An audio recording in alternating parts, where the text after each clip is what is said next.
Today we're going to be talking a little bit more about the relationship between position, velocity, and now we're also going to introduce acceleration. This should become a note card eventually, okay? So we already talked about this before, that the derivative of the position function is the velocity function. We've talked about this briefly before, speed. So speed is just the absolute value of velocity. So if I tell you a car is going negative 55 miles per hour, that's the velocity, so that means it's going backwards, but then the speed would still be 55 miles per hour. Okay. Acceleration is going to be the second derivative of the position function, which is really the same as the first derivative of velocity, which is our acceleration function. Okay. We're going to talk about two words, total distance traveled and displacement. Okay. If I tell you that a car moves right 10 units, and then it's going to go backwards, reverses direction, and moves backwards 6 units.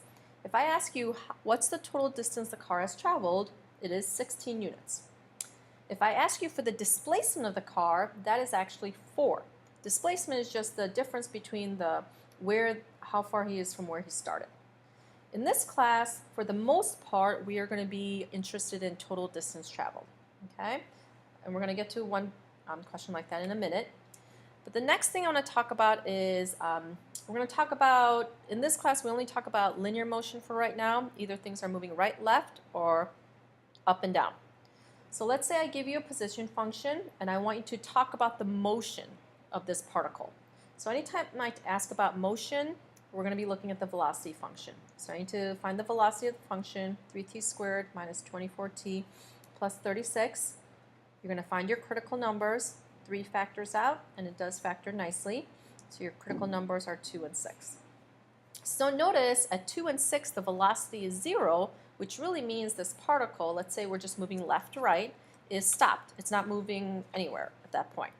To figure out when it's moving right or when it's moving left, we're going to go ahead and do a sign chart like we've done before.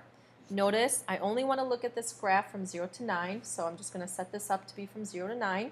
I'm going to use my critical numbers. I'm going to find the sign of the velocity function right here. So if I plug in 1, this should be positive. If I plug in 3, this is negative. And 7, this is positive. So what this is telling me is from 0 to 2, this particle is moving to the right. When the velocity is negative, it means it's moving to the left. When it's positive, it's moving to the right. So this is telling me what's happening to the graph. So it's saying from 0 to 2 seconds, the particle moved to the right, then it starts moving to the left, then it starts moving to the right again. Okay? Now we're going to use this information to figure out the total distance traveled by this particle. So what you're going to do for right now is we're going to make a little table. I need all the times, the beginning and the end. You need to use your 2 critical numbers. And then I want to find the position at all of these times. So I'm going to just take these numbers and plug it back into the position function. So if I plug in 0, this is 18, this is 50, 18, 99. You could use your calculator pretty quickly to get these numbers.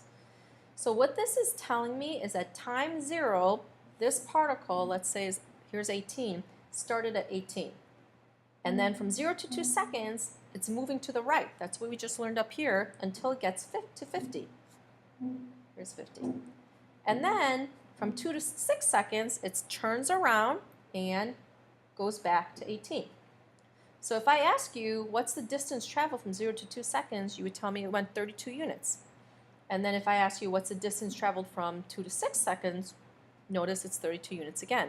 Notice we're just taking the difference between these numbers, and when I ask you about total distance traveled, it is a positive number always, okay? And then it turns back around and goes all the way to the right until it hits 99. So the distance traveled from here to here is 81.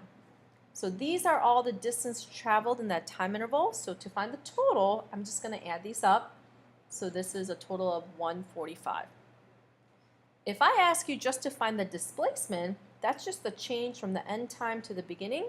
So this is just 99 minus 18, which is 81 units. Okay, so that's the difference between total distance traveled and displacement.